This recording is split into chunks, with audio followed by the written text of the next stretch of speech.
¿Qué tal? Buenos días, buenas tardes. Buenas tardes Latinoamérica, todos los amigos. Un placer que nos haya presentado el doctor Martin Eber. Nos ha presentado un grande. Él presentó la especialidad de odontología restauradora y biomateriales, que en Argentina es pionera y es la única en este momento. Esta especialidad sigue formando gente y ya ha formado gente que esta información se transfiere en otros lugares, en la Universidad de Mendoza, en los círculos de acá de Cuyo, de Mendoza, de San Juan. Yo quisiera mencionar y destacar a los docentes que están a cargo de esta especialidad, supervisados por el doctor Eder, el doctor José Peña, la doctora Gabriela Dona, el doctor Mauricio Cable y quien les habla. Y un equipo de trabajo que se ha formado y tratamos de replicar todo lo aprendido en la especialidad. El doctor Facundo González, el doctor Julio Chávez Lozada, el doctor Adrián Lavanti y el doctor Martín Rocasalvo. Y bueno, los que hablamos hoy. Muchísimas gracias al doctor Delver, a la Universidad Nacional de Cuyo, a la decana, a la doctora Dinazo, a la secretaria de posgrado, porque hoy le estamos ocupando la oficina, y a Colten por todo el trascortina y todo el esfuerzo que están haciendo para esta semana tan exitosa. Y a Lucas, un abrazo muy grande por todo el apoyo y esta oportunidad que nos das a través de Colten. Voy a comenzar con la disertación.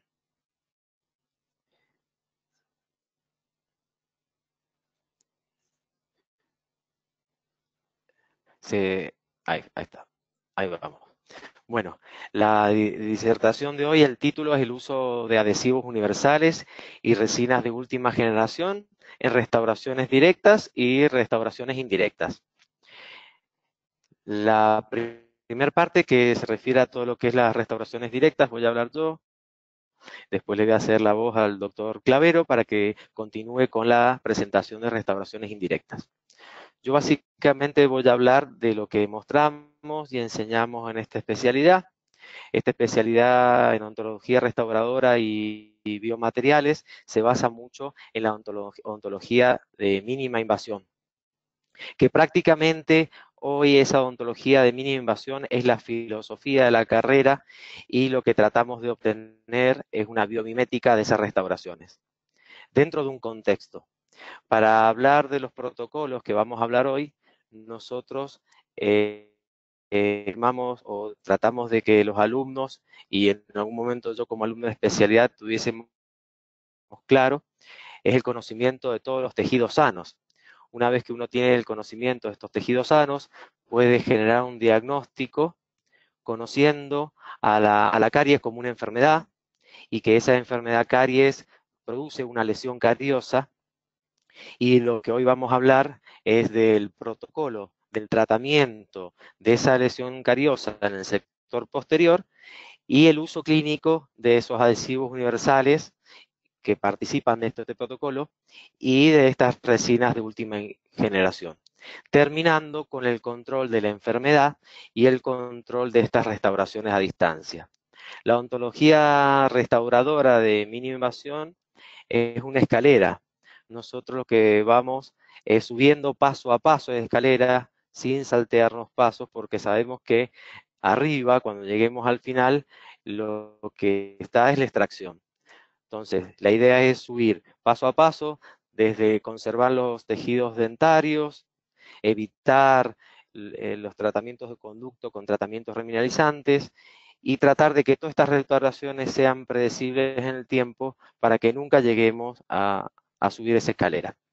En la imagen de la derecha muestro un órgano dentario con una preparación de una ex lesión cariosa, porque ya no hay más caries, y esto lo podemos ver como una terapia invasiva, porque se ven preparaciones grandes. Todo lo contrario, en este caso lo que nosotros tratamos es de conservar la vida de ese elemento dentario, conservar el esmalte para que el día de mañana esa restauración esté bien sellada y tratar de mejorar con todos los avances de las ciencias, biología y los biomateriales, esa hibridización de la dentina para lograr restauraciones predecibles en el tiempo. Vamos a comenzar con el caso clínico. Nosotros cuando el paciente llega a la consulta, realizamos un protocolo de trabajo. El paso inicial en este protocolo es la historia clínica, donde conocemos el contexto del paciente, charlamos con el paciente, preguntamos sobre la dieta, sobre los hábitos, y en esas preguntas también puede ir la edad, que es muy importante, más para el tema de hoy, que va a ser el tratamiento de la lesión y no de la enfermedad. Pero siempre previamente tratamos de esa enfermedad controlando los factores de riesgo. Esa paciente de 25 años de edad manifiesta como motivo consulta que tiene dolor al estímulo y a la sensibilidad en ese órgano dentario. Después de haber charlado, nos sentamos con la paciente, la hacemos sentar en el sillón y hacemos la inspección. Y en la inspección encontramos una restauración previa, mal estado. La paciente nos comenta que no hacía mucho tiempo que se la habían realizado. Como segundo, después de haber hecho el diagnóstico inicial, lo que hacemos es comenzar a remover esa restauración, posteriormente la lesión cariosa. Esa restauración la vamos a remover con instrumental sónico o ultrasónico, un simple cavitador neumático que tenemos en el consultorio nos va a garantizar remover esa restauración y según la bibliografía y la investigación, sin dañar esmalte dentario, el que tenemos que conservar para generar porca interfase, para que la oclusión sea estable y para que esa adhesión sea predecible en el tiempo y logremos un buen cierre marginal. Una vez que levantamos esa restauración, nos encontramos con una lesión cariosa bastante profunda. Nosotros en este momento no vamos a planificar un diseño de la preparación. Lo que hacía Black generaba un diseño con el que iba a restaurar después, y ese material no se adhería micromecánicamente, sino macromecánicamente, entonces ya estaba pensando en una planimetría estricta. Nosotros hoy lo que hacemos es seguir esa lesión cariosa y la preparación nuestra va a tener la forma que tenga esa lesión cariosa al momento de removerla por su totalidad. En este momento lo que hacemos nosotros es tratar de sacar la lesión cariosa de lugares que no están relacionados con la pulpa, socavando esas cúspides y ese esmalte, tratando de no eliminarlo, a pesar de que vamos a dejar esmalte sin soporte, pero que tenemos hoy en día materiales suficientemente aceptables como para restaurar y reemplazar esa dentina con una dentina artificial.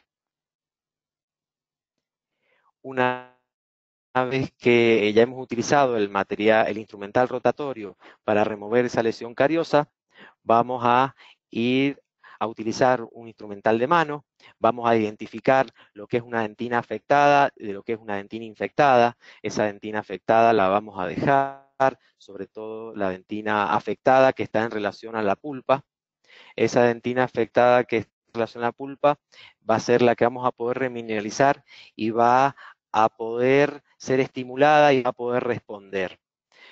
Toda la otra dentina afectada que no esté relacionada a la pulpa, la vamos a remover. Fusuyama identifica una dentina infectada, que es una dentina superficial, una gran cantidad de carga bacteriana, una dentina desorganizada. Esa dentina desorganizada no tiene dolor.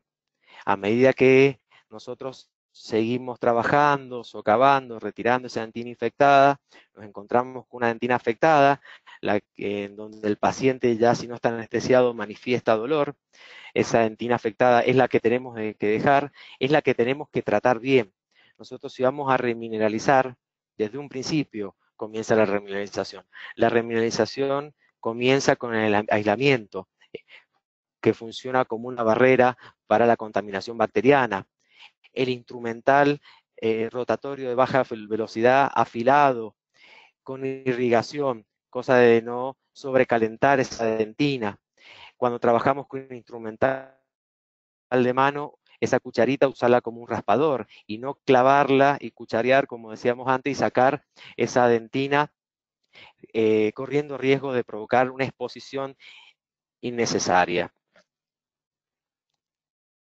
Una vez que tenemos esa preparación libre de dentina infectada, con la dentina afectada adecuada y en relación con el órgano pulpar, vamos a tomar ciertas consideraciones. Consideraciones que cuando trabajamos con amalgama no las teníamos en cuenta porque pensábamos en el material restaurador y cómo se iba a trabar.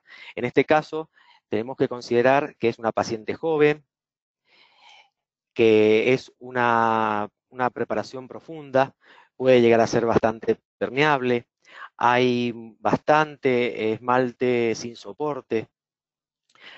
Con todas estas consideraciones que nos hemos planteado, vamos a seguir adelante con la restauración. Pero siempre la dentina forman o trabajan como un órgano que tiene vida, digamos recién, responder a estímulos buenos, en el caso de algún remineralizante o en el caso de haber removido esa lesión cariosa, y por supuesto a los estímulos malos, el sobrecalentamiento, la contaminación, que eso va a impedir que cualquier material remineralizante con el que queramos estimular la pulpa pueda reaccionar de buena manera. Una vez que ya tomamos esas consideraciones, en el paso 4, lo que vamos a hacer es lograr el acondicionamiento para ese adhesivo que vamos a elegir y vamos a seleccionar y acondicionar para el agente remineralizante. En un principio, lo primero que hacíamos era desinfectar esa cavidad.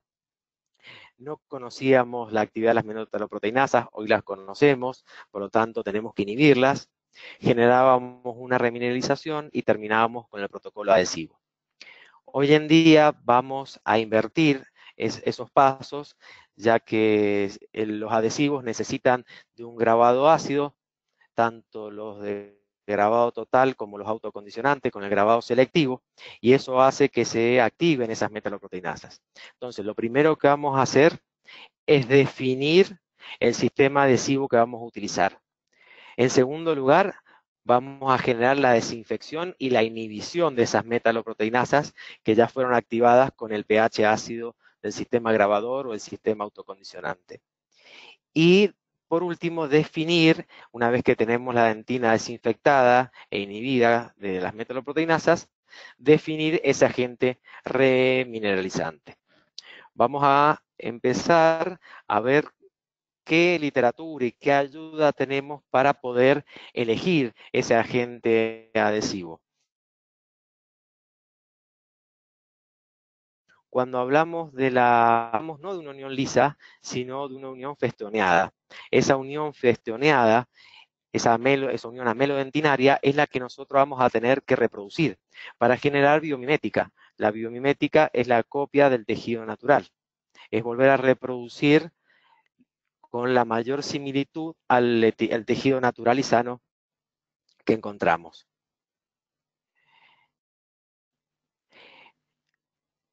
Perdón, vamos con la otra diapositiva.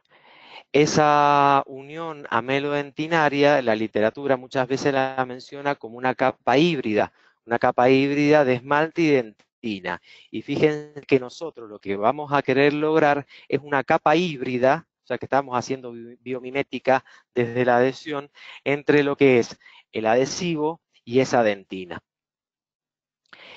Esa interfase, cuando entra en función con excesos de fuerza y desequilibrio, esa interfase de esmalte y dentina, en algunos casos se rompe. Con más razón, la interfase que nosotros vamos a generar corre esos riesgos. Por eso tenemos que hacer mucho énfasis ya no tanto en el esmalte, porque es una adhesión más que asegurada, sino en la hibridización de esa dentina, para que estas fallas de adhesión producidas, en este caso, por las fuerzas masticatorias, no nos despeguen la restauración y obtengamos restauraciones predecibles en el tiempo. ¿Cómo vamos a hacer? Según la literatura y según la experiencia clínica y lo que ya conocemos, podemos utilizar o sistemas adhesivos de grabado total o sistemas adhesivos autocondicionantes que en realidad van a formar una capa híbrida después de generar una desmineralización con el ácido o con el mismo adhesivo en el caso de los autocondicionantes. Esa desmineralización va a desproteger esas fibras. Ese ácido va a atacar esas fibras, esas fibrillas, esas microfibrillas, esos puentes hidrógenos con los que están unidos esas microfibrillas, las van a dejar desprotegidas. Pero bueno, nosotros pensamos que después con la infiltración de esa resina lo vamos a solucionar. Esa solución, esa hibridización sintética con resina no llega a obturar toda esa desmineralización, sobre todo esas microfibrillas, que van a quedar expuestas al ataque de esas metaloproteinasas. Por eso la importancia de la inhibición. Para terminar de definir qué adhesivo vamos a utilizar, vamos a hacer un repaso. De acuerdo a generaciones, que más es una clasificación comercial de los laboratorios, pero que nos puede ayudar en este caso. Los adhesivos de primera, de segunda, de tercera generación son adhesivos hidrófobos que no están preparados para esa adhesión dentina. Los de cuarta y los de quinta son adhesivos que comparten, más allá de sus diferencias, el grabado total del esmalte y de la dentina. Y los adhesivos de séptima, sexta, séptima y octava son adhesivos autocondicionantes. Cuando hablamos de adhesivos de cuarta generación o primer tipo, encontramos tres recipientes: un recipiente con un grabado de ácido fosfórico, un recipiente con un primer, que es hidrófilo, y un recipiente con el adhesivo propiamente dicho, que es hidrófobo. Si avanzamos en la generación y el tipo, a la quinta y segundo tipo, ese adhesivo, ese protocolo adhesivo cuenta de dos recipientes, en donde en uno de los recipientes ya conviven un agente hidrófilo y un hidrófobo. Puede que esto ocasione algunos problemas. Y ya cuando hablamos de la sexta, séptima y octava generación, empezamos a hablar de adhesivos autocondicionantes, en donde no se va a utilizar ácido fosfórico, sino que estos mismos adhesivos están compuestos por resinas hidrófilas que van a generar una desmineralización y por ende van a finalizar con una capa híbrida, una capa de integración. Los de sexta generación vienen en dos recipientes. Cuando nos alerta el número 1 y el número 2, es que es primero uno y en segundo lugar el otro. Si nos alertan la letra A y letra B, es que estos adhesivos se tienen que combinar. Cuando hablamos de séptima generación, ya conviven todos los productos dentro de un recipiente. Y de la séptima a la octava hay una diferencia que en estos adhesivos de octava generación, que también vienen en un solo recipiente, que es el de la izquierda, el de la derecha ya les voy a comentar, o ya saben, ya se ha hablado en estos foros de para qué se utiliza. En este adhesivo conviven todos los productos, pero la diferencia es que tienen monómeros funcionales. Uno de esos monómeros funcionales es el 10-MDP. Estos adhesivos son más bien ácidos, de alta, mediana y bajo pH. Estos adhesivos, si los utilizamos en restauraciones directas, van a generar una capa inhibida ácida que mientras nosotros usemos productos de fotocurado no vamos a tener problema. El problema es cuando esta capa inhibida ácida,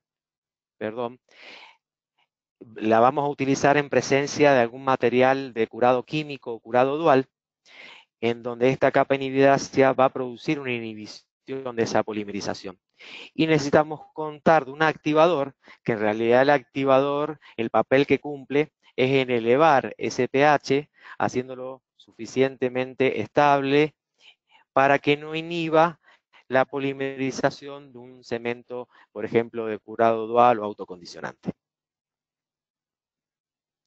Y la otra clasificación, que es la que más nos gusta, que es mucho más simple, tenemos los sistemas adhesivos con grabado, sin grabado y químicos, que es el ionómero vitrio.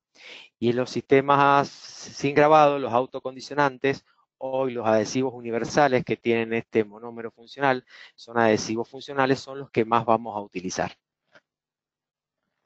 Y por supuesto, siempre respaldados por el trabajo del ionómero vitrio, que como decía el doctor Ronnie, se diseñó en 1973 con Wilson y Kent, y desde ahí que ese material nos ha seguido dando grandes placeres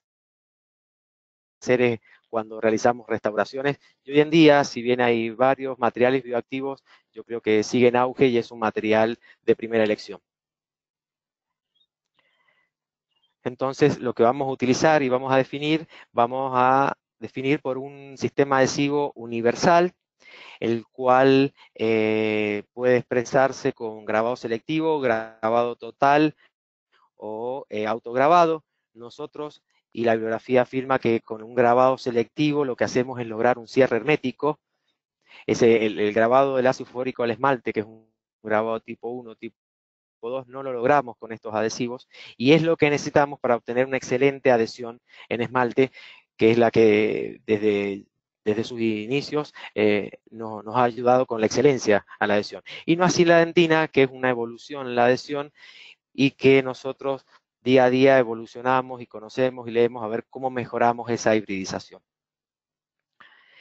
Estos adhesivos autocondicionantes tienen esa molécula que es el 10-MDP. Esta molécula lo que hace es tratar de que esta capa híbrida sea más predecible, que se prolongue en el tiempo, que el adhesivo se logre en el tiempo y no sea tan inmediata como si no tuviese esta molécula. En el esmalte, entonces, a través del grabado el grabado selectivo con ácido fosfórico, lo que vamos a lograr es el sellado, y en dentina, estos adhesivos con esta molécula funcional van a lograr, como todos los adhesivos, una adhesión micromecánica, una adhesión química, porque tienen afinidad por los iones calcios, y por debajo de esa capa híbrida se logra una zona de resistencia ácido-base, que es la que va a blindar esta capa híbrida y va a favorecer para que esta capa híbrida sea predecible en el tiempo y logremos restauraciones longevas. Lo que hay que considerar cuando hacemos el grabado selectivo es que el sistema de grabado ácido sea un ácido que no fluya. Lo que tendríamos que hacer es proteger esa profundidad de la preparación con teflón para que cuando la vemos estos residuos del ácido no caigan en esa dentina y no la dañen. Pero al momento de hibridizar esa dentina y al momento de lograr adhesiones de esmalte nos encontramos con varios fenómenos. Justo el doctor Martucci estuvo el fin de semana hablando de estos temas también, le mando un abrazo grande. El fenómeno de filtración marginal lo vamos a solucionar, como muestra la imagen, con el grabado selectivo. Después hay un fenómeno que se llama de separación de fases, que tiene mucho que ver con el solvente que utiliza el adhesivo. Se va a dar mucho más en los adhesivos que tengan acetona. Si en un portaobjeto colocamos una gota de adhesivo y lo vamos apreciando en el tiempo, vemos que ese adhesivo va a ir cambiando su aspecto. Eso quiere decir que esa fase del solvente se volatiliza y un adhesivo sin solvente no va a condicionar bien esa dentina y no va a desfavorecer la impregnación, por lo tanto esa hibridización no va a ser correcta. ¿Cómo lo solucionamos? Frotando la dentina y polimerizando este adhesivo inmediatamente después, considerando un tiempo y polimerizando este adhesivo.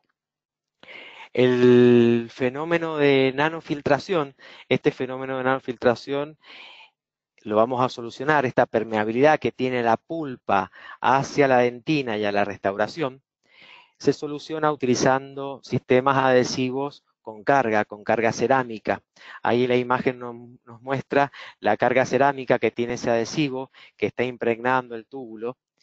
Eso va a obliterar el túbulo, va a ser como un taponamiento para evitar que esos fluidos terminen agrediendo esa capa inhibida y se logre obturaciones más predecibles en el tiempo. También relacionado con esta filtración o esta nanofiltración de la pulpa hacia la dentina y la restauración, tenemos dos fenómenos más. Uno es el fenómeno del árbol del agua. Este fenómeno también íntimamente relacionado con la nanofiltración, y a pesar de que podemos utilizar estos adhesivos con carga cerámica, con relleno, esta humedad sale a la dentina, queda atrapada en el adhesivo, se llama de árbol por las imágenes que forma de árboles en la dentina, que están señaladas por esas manitos en la imagen de microscopía, y esos árboles se forman por la humedad. En el caso de que si hubiese habido un grabado con ácido fosfórico, la humedad del solvente, que la mayoría de los adhesivos hoy tienen solvente y etanol, que es un alcohol, y la humedad proveniente de la dentina. Eso también lo podemos solucionar frotando este adhesivo y polimerizando inmediatamente después, considerando un tiempo. Y el fenómeno de ampolla de agua, que lo grafica esta imagen, el agua también muy relacionada con la nanofiltración, que viene desde la pulpa a través de la dentina. Si nos demoramos en polimerizar y no lo frotamos al adhesivo, se generan esas burbujas que después, cuando las polimerizamos, ese contenido de agua, tanto acá como en el árbol de agua, va a generar la hidrólisis de estos adhesivos y una futura hidrólisis del tejido colágeno. Esto, ¿cómo lo solucionamos? Frotando y polimerizando este adhesivo antes del minuto. Y también hay un fenómeno de contracción, de polimerización de ese adhesivo, que se ve contrarrestado con el agregado de cerámica en estos adhesivos. Y hay un fenómeno que producimos nosotros con la poca experiencia que tenemos, que es al momento de agitar y esparcir el adhesivo con aire, generamos burbujas de aire, ese aire va a evitar la polimerización.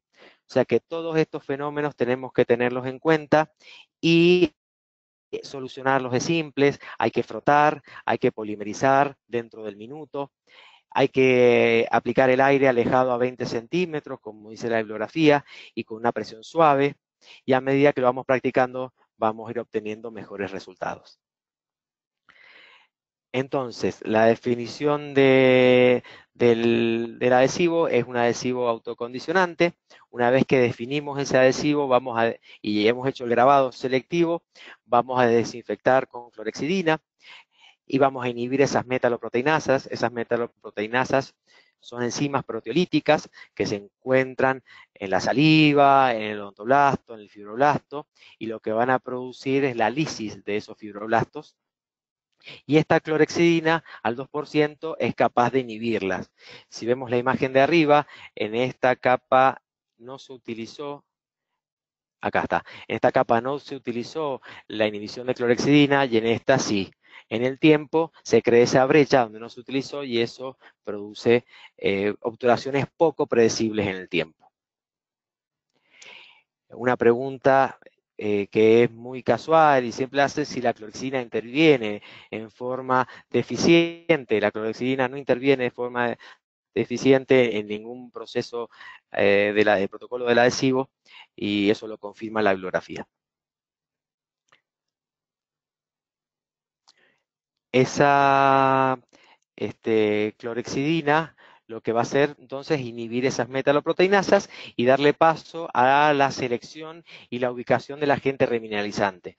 Nosotros sabemos que esa lesión cariosa genera una inflamación pulpar. Al remover esa lesión cariosa, lo que logramos es que se desinflame esa pulpa y poder que estas lesiones cicatricen, y más si están ayudados de un correcto instrumental, no generar calor, y de algún material remineralizante y básico que se coloque en esas proximidades a la pulpa.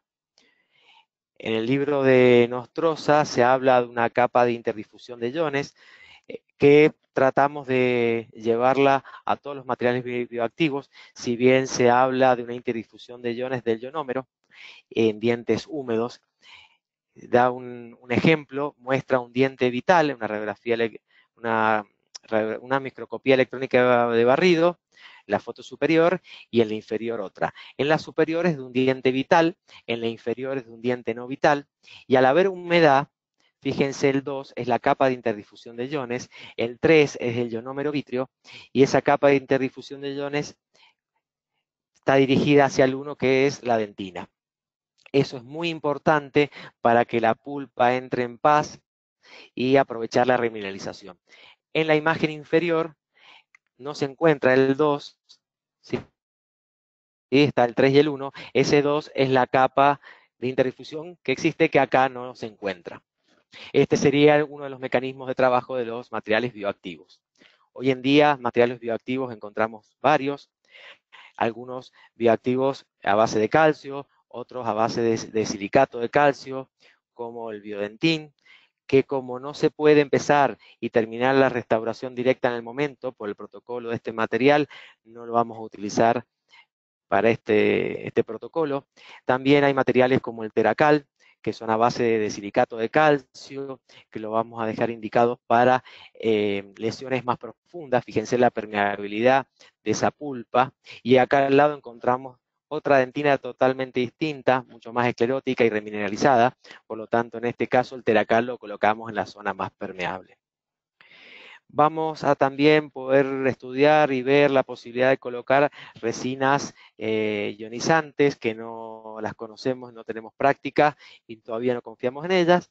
Y por último, llegar al ionómero vítreo, que es un material que nos ha dado muchas satisfacciones, que lo seguimos utilizando. Hoy a lo mejor no como una técnica de sándwich, porque consideramos que la adhesión al ionómero vítreo de las resinas no es la mejor, pero sí para estimular la remineralización, colocándolo en la zona de santina afectada que nosotros queremos tratar y remineralizar.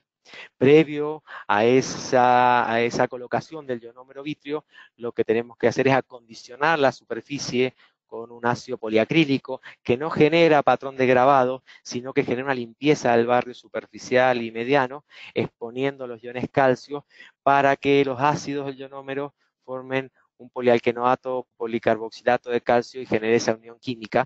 Y los iones fluoruros que no intervienen en la reacción de fraguado colaboren y realicen su trabajo, que es la remineralización. Entonces, para resumir el protocolo hasta el paso 4, lo primero que hacemos es lograr ese grabado selectivo en esmalte con geles que no fluyan. En un segundo lugar, y en el mismo momento, vamos a condicionar en la profundidad con ácido poliacrílico. Fíjense, la imagen verde es en ese lugar donde nada más ponemos el ácido poliacrílico. Lavamos y secamos una vez que esté lavado y secado, en el caso de que usamos un sistema de grabado total, y vamos a colocar el adhesivo, y si usamos un adhesivo autocondicionante no haría falta en el caso de la dentina. Colocamos ese ionómero vítreo. Previo a eso hacemos una desinfección y una inhibición de metaloproteinasas con la clorexina al 2%. Una vez que tenemos esa dentina desinfectada, vamos a colocar ese agente remineralizante en la zona que queremos remineralizar. Una vez que ese agente remineralizante, que tendría que ser un ionómero vítreo convencional, no con resina, para que haga bien su trabajo, vamos a colocar el adhesivo autocondicionante y vamos a generalizar una polimerización adecuada. Estos adhesivos autocondicionantes ya vimos cómo trabajaban, cómo pensamos utilizar algún sistema de Bullfield y de curado dual. Vamos a tratar de combinarlos con ese activador para elevar el pH. Y que ese sistema de curado dual que vamos a usar inmediatamente sobre este adhesivo no inhiba la polimerización. Vamos a polimerizar ese adhesivo.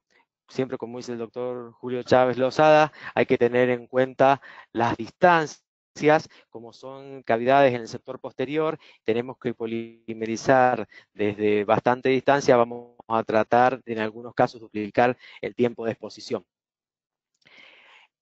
El concepto de estos materiales de última generación de resinas que encontramos hoy en el mercado son materiales tipo Bullfield, que lo que hacen es disminuir la contracción y el estrés de contracción.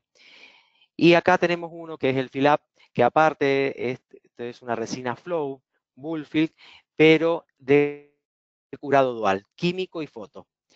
¿Cómo entendemos que el estrés de contracción que se genera en ese material que va a ir colocado sobre el adhesivo puede llegar a influir en esa hibridización después de todo lo que hemos estudiado y todos los fenómenos que hemos tenido que tratar? Vamos a indicar un sistema de curado dual que entendemos que no va a generar tanta contracción y estrés de contracción porque vamos a prolongar ese periodo pregel esperando unos 3 minutos antes de polimerizarlo. Y aparte este material, por ser este material, tiene menos contracción y menos estrés de contracción. Sería un material adecuado para que ese adhesivo que hemos colocado no reciba grandes cantidades de estrés de este material. Vamos con la obturación propiamente dicha. Posteriormente o antes elegíamos materiales diseñados para el sector posterior. Hoy en día hay materiales con partículas muy pequeñas, nanohíbridos, nanoparticulados, que nos permiten una gran versatilidad en el sector anterior y posterior, y sobre todo con una gran cantidad de relleno cerámico. Vamos a tratar de trabajar con estos tipos de materiales. Primero vamos a tratar de ese esmalte socavado, ¿sí? Que es bastante socavado, colocar, como va indicando en la gráfica en la figura de la derecha, porciones de poco volumen material que no se toquen entre sí, y de esta manera vamos a lograr, después de la polimerización, reducir el estrés y la contracción de ese material, reforzando estos balcones de esmalte y pudiendo seguir de esta manera con la restauración, sin colocar grandes porciones de material que nos afecte la contracción y el estrés, el esmalte generando fisuras o algún tipo de fractura. Una vez que hemos reforzado ese esmalte, vamos a proceder a trabajar la dentina con un composite de dentina en forma de lóbulos. Esos composites tendrían que ser con un módulo plástico similar a la dentina, que lo son, ¿sí? Sobre todo hoy en día. Estos lóbulos los vamos a aplicar de la siguiente manera, vamos a exagerar un poco en el volumen, pero si ese lóbulo consideramos que está adherido a una o dos superficies y lo dividimos en 4, cuando polimerizamos, esa luz va a acceder por adelante, por un costado y por el otro costado, terminando de polimerizar por completo o por lo que se considera completo, que sabemos que no es así en un composite. Y si no, la utilización de composite Bullfield también sería una buena opción hoy en día. Terminando la dentina, generando el espacio para colocar después el esmalte y entendiendo que los materiales restauradores tenemos que pensar que no tendrían que tener una gran dureza superficial, sino ser más semejante al módulo de la dentina. Por eso que el material de elección hoy en día son las resinas cerámicas, sobre todo resinas compuestas, sobre todo en restauraciones directas. El octavo paso es el control de oclusión.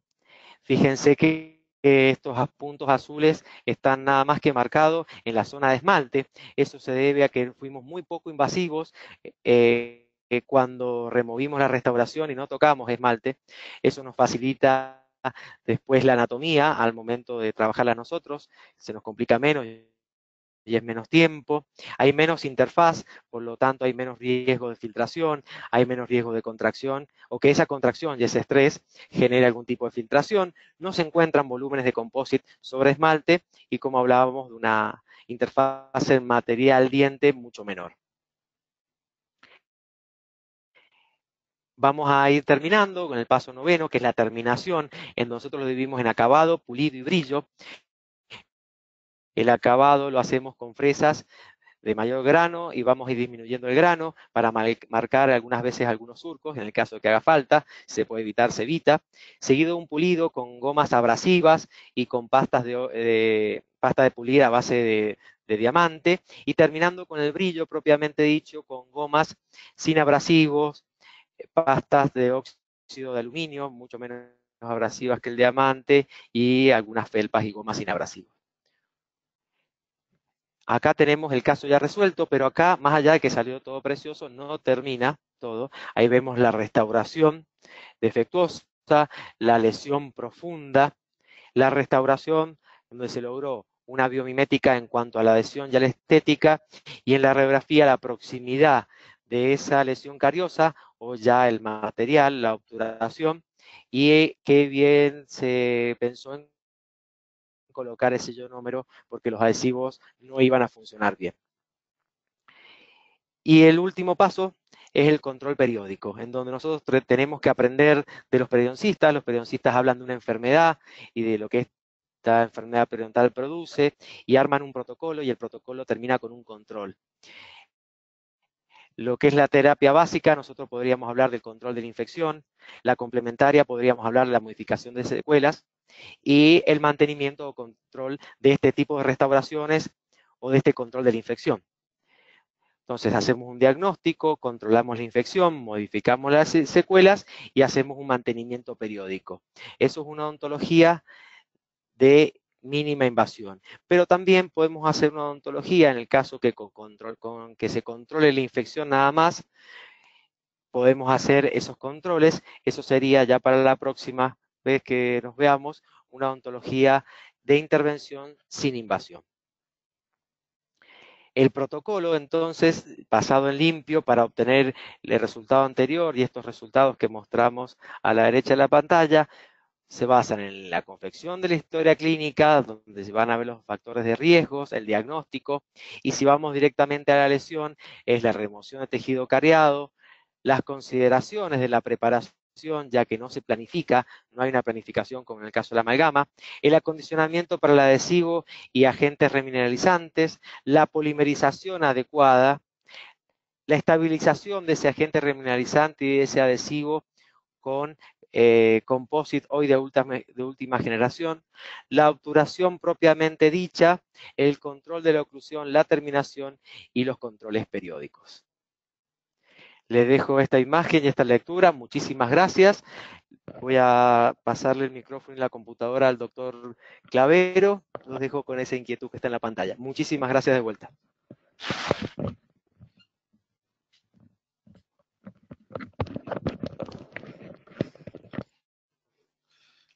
Hola, buenas tardes. Soy el doctor Mauricio Clavero. Es un placer estar acá con todos ustedes. Quiero agradecer rápidamente a Colten, a Lucas Beric, por darnos este gran espacio y esta oportunidad para mostrar lo que hacemos día a día en el consultorio y también como docente de la especialidad. Agradecer a nuestro profesor, el doctor Martín Edelberg, y a todo el equipo de trabajo que tenemos.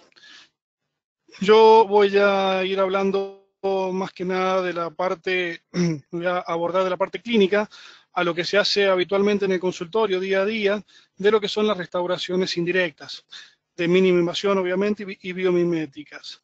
Dentro de lo que son restauraciones indirectas, vamos a hablar de los tipos de incrustaciones que tenemos según la superficie que vamos a abordar, y donde tenemos los ya conocidos inlines, overline, y vamos a agregar los endocrown, que para nosotros vendría a ser como una transición entre lo que sería una incrustación y una corona, valiéndonos de una cámara pulpar para tener mayor retención. Dentro de los diferentes materiales que tenemos para la confección de incrustaciones, vamos a tener metálicas, resinas compuestas de laboratorio y las porcelanas. Nosotros hoy en día vamos a hablar, nos vamos a enfocar más que nada en la realización de incrustaciones de resinas compuestas. Dentro de los métodos que tenemos para realizar estas incrustaciones, tenemos métodos semidirectos y los métodos indirectos. Semidirectos son cuando realizamos nuestra restauración en la boca del paciente, obviamente teniendo en cuenta el aislamiento y realizando o colocando algún tipo de glicerina o separador para que estos materiales no nos queden adheridos, y luego se sacan de la cavidad bucal y se realiza la fotopolimerización para lograr una mejor fotopolimerización, para la redundancia. Indirectamente, la que realizamos en laboratorio, en consultorio o a través de la tecnología digital con las talladoras como el CAD-CAM. Si tenemos que definir lo que es una incrustación de resina compuesta, podríamos decir que es un fragmento de resina que una vez preparado extraoralmente es cementado y mantenido en una posición mediante técnicas adhesivas. Si nos valemos, por ejemplo, de algunos artículos científicos, tenemos o citamos este artículo donde se estudian diferentes materiales para la construcción de cavidades MOD y donde nos dice que básicamente el módulo elástico que logramos tener con un material de resina compuesta es mucho más similar a lo que sería nuestro tejido dentario, y por eso que es bastante favorable la utilización de resinas compuestas para la creación o la conformación de lo que serían nuestras incrustaciones. ¿Qué indicaciones tenemos para las resinas compuestas? Bueno, en todos aquellos casos donde estén indicadas las amalgamas, que anteriormente realizábamos y hoy en día ya por lo menos nosotros no realizamos, en reconstrucciones de dientes debilitados, para poder generar contornos y relaciones de contactos adecuadas, que muchas veces eso en la cavidad bucal no es muy fácil o a veces es complicado, y también cavidades de difícil acceso, donde por ahí tenemos pacientes que son de difícil intervención, pacientes con algún tipo de macroglosia o exagerada secreción de saliva o muy mala visión para poder trabajar. Entonces, bueno, preferimos tomar una impresión y simplificarnos un poco las cosas. Dentro de las ventajas de las incrustaciones indirectas, tenemos que podemos controlar la polimerización, que eso sí que es una gran ventaja, ya que sabemos que la polimerización que podemos realizar en boca es aproximadamente de un 40%, y si la realizamos fuera de boca usando técnicas complementarias, podemos mejorar esa polimerización hasta en un 90%. Eso obviamente avalado por estudios científicos. Las mejores, propiedades físicas que vamos a generar de esa incrustación, la facilitación de un correcto modelado y contorneado. Obviamente que también si nos gusta y nos gustan las manualidades y tenemos ciertas habilidades, vamos a tener un beneficio económico porque la podemos confeccionar nosotros mismos. Facilita la confección de los puntos de contacto, obviamente, porque trabajamos con modelos troquelados, y la preparación cavitaria son más conservadoras. Las desventajas de las incrustaciones indirectas son que requieren más de una cita o citas muy largas, siempre y cuando hagamos una técnica indirecta. Si hacemos una técnica semidirecta, podemos llegar a hacerlo en una sola sesión. También se necesita de una preparación bastante agresiva, y eso lo ponemos en rojo porque hoy en día, con los materiales que utilizamos y con las resinas que contamos, podemos generar un agregado y no una sustracción de tejido dentario para poder conservarlo. Hay que colocar provisorios, que eso lo ponemos en una desventaja porque nos lleva un poco más de tiempo, pero en realidad termina siendo una ventaja porque eso nos va a guiar para saber si nuestro tallado es correcto o tenemos que retocar nuestra incrustación antes de tomar una impresión. Y están basadas totalmente en la unión adhesiva, obviamente, pero eso sabemos que funciona muy bien hoy en día.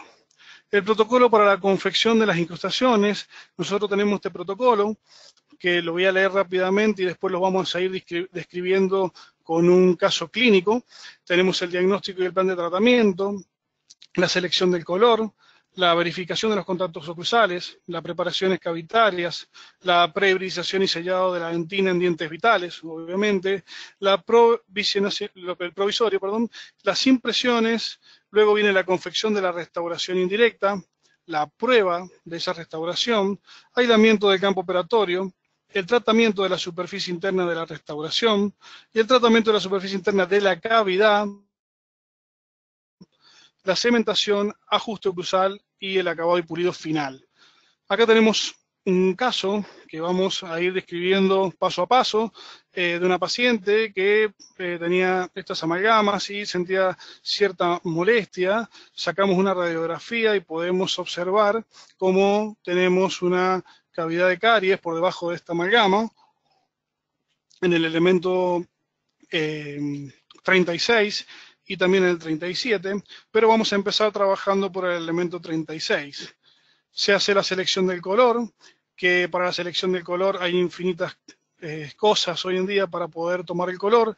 Generalmente los avíos de resinas compuestas de última generación vienen con un sistema para tomar el color, que son muy útiles, muy prácticos. Luego vamos a hacer la verificación de los contactos oclusales, que eso obviamente nos va a ayudar a determinar nuestro tallado, porque si sabemos que el material, o sea, la oclusión va a caer sobre la interfase material-diente, eso vamos a tener que modificar nuestro tallado para abordar esa superficie. Luego vamos a hacer la preparación de la cavidad y el tallado, vamos a hacer la remoción del material restaurador, si existiera, y la eliminación de la lesión cariosa, como ya nos explicó anteriormente y muy bien el doctor Platero.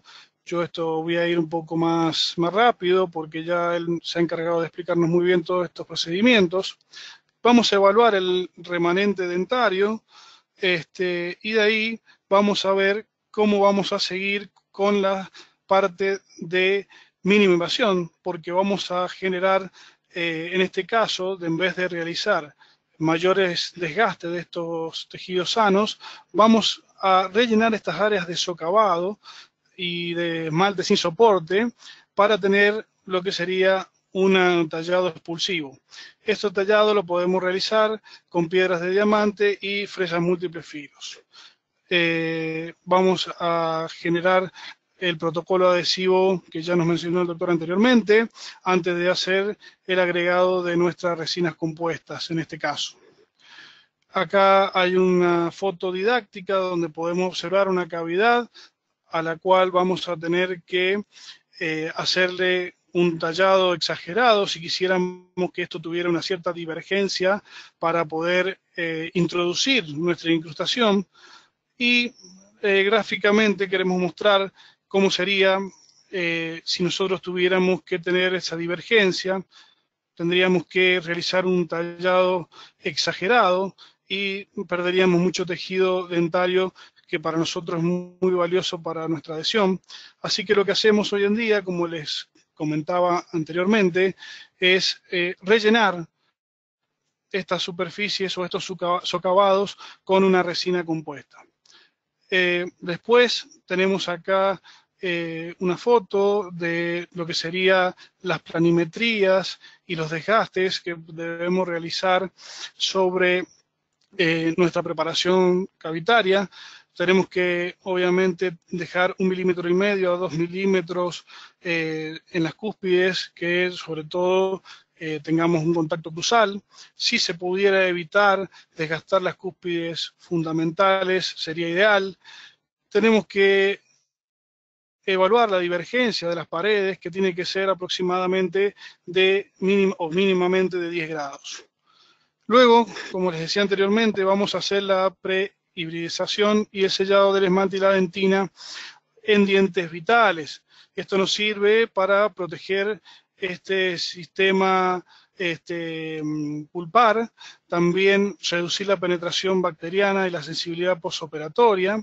Y este adhesivo también nos va a servir como espaciador para que luego podamos tener un espesor necesario para nuestro cementado. Acá vamos viendo algunas imágenes de cómo realizamos este procedimiento, donde tenemos un grabado ácido, donde hacemos la colocación de un adhesivo y luego vamos haciendo la carga de nuestras resinas compuestas, como dijimos anteriormente, en los espacios donde tenemos los socavados.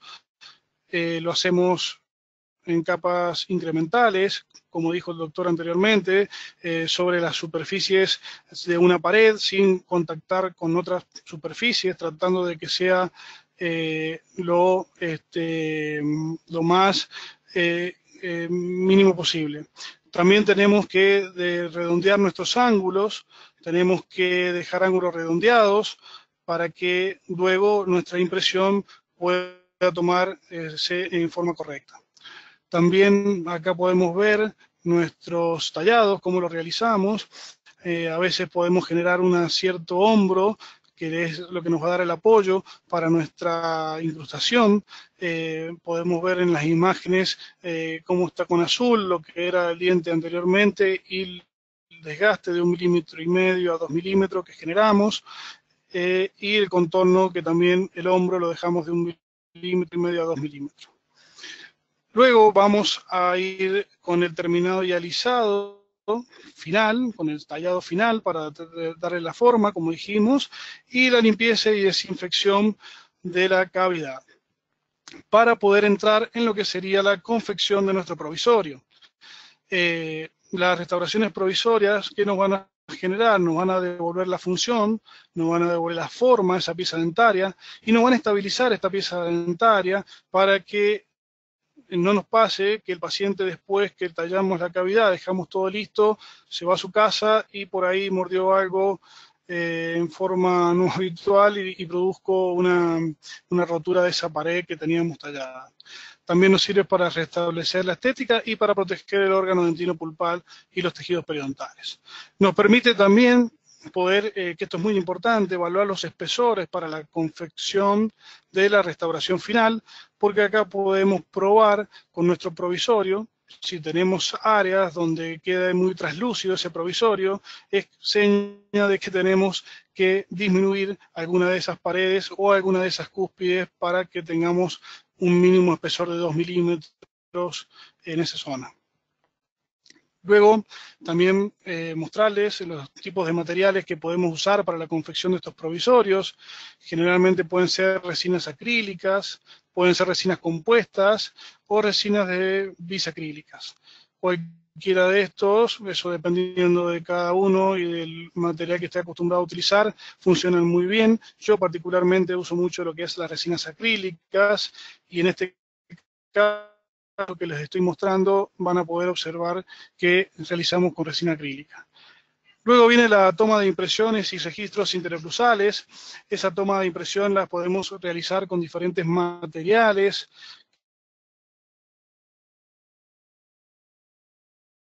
Que los componentes para cada técnica, podemos hacer una técnica total, una técnica parcial, una técnica de triple registro, una de un solo tiempo, de 2 tiempos, con o sin la utilización del provisorio para tomar esa impresión. Ya lo vamos a mostrar más adelante. También tenemos los diferentes materiales, alginatos, siliconas por adición y siliconas por condensación, dependiendo la técnica que vamos a utilizar posteriormente del vaciado y la conformación del modelo de trabajo. Acá se pueden ver algunas fotografías donde tenemos algunas impresiones de triple registro, también donde montamos nuestro modelo de trabajo en un oclusor para poder darle la oclusión necesaria a esta incrustación. Luego hacemos el armado del modelo de trabajo, como decíamos, con diferentes técnicas. Podemos hacer el vaciado en yeso de densita y troquelado del mismo. Para ese modelo podemos tomar la impresión con cualquier tipo de siliconas. Luego podemos hacer un vaciado en silicona por adición, que para esto tenemos que utilizar, para tomar nuestras impresiones, una silicona por condensación o un alginato resinoso. También podemos hacer el vaciado con silicona con o sin sección del modelo, y el vaciado combinado, que se utiliza yeso y silicona por adición. Acá tenemos algunas de las técnicas para que puedan observar. Tenemos técnica con silicona, técnica con yeso o la técnica combinada que les mencionaba anteriormente. El diseño y la confección de la incrustación en el modelo. Este es el paso de laboratorio o que vamos a generar nosotros mismos en nuestro consultorio. Colocamos 3 capas de separador de yeso o a veces usamos algún tipo de detergente, lo dejamos secar y luego vamos a ir cargando el composite en capas. Primero siempre vamos a tratar de cargar el composite en las zonas donde ese composite quede más retenido para que nos sirva de que no se vaya moviendo ese material. Vamos a ir cargando primero, podemos cargar la parte de lo que sería el composite para opaco o de dentina. Luego vamos a colocar lo que serían los márgenes para ir cerrando esta incrustación y para ir dándole una forma anatómica que eso nos sirva de guía para poder mejorar todo lo que sería la anatomía. Luego vamos a ir colocando lo que serían los pigmentos, si es que nos gusta colocar pigmentos, podemos colocarlo en ese momento. Y luego vamos a ir colocando las últimas capas de una resina de esmalte a una resina translúcida. Así nos quedaría confeccionada nuestra incrustación y luego pasamos a la extracción de la incrustación del modelo para poder realizarle los procedimientos. Acá, por ejemplo, hay una prueba de la incrustación que había realizado nuestro paciente, que venimos mostrando el caso, donde pudimos tomar 2 modelos, hicimos 2 modelos de trabajo, uno de yeso, como vieron anteriormente, y uno de silicona, en el cual lo hicimos para probar la adaptación de esta incrustación y ver que realmente funcionan muy bien cualquiera de los 2 métodos. Luego que tenemos esa incrustación terminada, lo que vamos a hacer es usar métodos complementarios de polimerización para que la resina termine su ciclo de polimerización. Ahí podemos utilizar algunas alternativas como están acá en las imágenes. Pueden usar hornos de microondas, colocando esa incrustación en un vaso con agua durante 5 minutos a 7 minutos aproximadamente, en una potencia de 80%. También podemos colocar en un ciclo de autoclavado o ya bien en los hornos más específicos que vienen para este tipo de procedimientos. Luego vamos a generar lo que sería la terminación y el pulido de la incrustación, donde acá vamos a ver los puntos de contacto. Como mi modelo de trabajo estaba montado en un articulador, nosotros podemos evaluar nuestros puntos de contacto y vamos a hacer el pulido de esta incrustación con algunos métodos como lo que se ven acá en las imágenes, que son discos de pulir, gomas de cepillos de óxido de aluminio, cepillos de pelos de cabra o los fieltros, ayudándonos con algunas pastas, como dijo y mencionó el doctor anteriormente en las imágenes que mostró. Luego vamos a hacer la prueba de la incrustación. En realidad lo que vamos a hacer es probar si esa incrustación la podemos colocar en forma adecuada en esa cavidad, y vamos a verificar sobre todo los puntos de contacto que estén bien generados y vamos a ver las similitudes de color con la pieza remanente. Luego hacemos el aislamiento del campo operatorio para poder adherir nuestra incrustación. Generalmente lo ideal es hacer un aislamiento absoluto. Luego vamos a hacer los tratamientos de la superficie interna de esta incrustación, que lo que hacemos es hacer un enarenado con óxidos metálicos a 90 libras y con 50 micrones, grabado con ácido fosfórico al 37% para generar la limpieza de la misma, silanizado por más de 5 minutos, o según el tipo de silano que utilicemos es el tiempo que vamos a tener que darle a este silano, y la colocación de un sistema adhesivo y la fotopolimerización del mismo.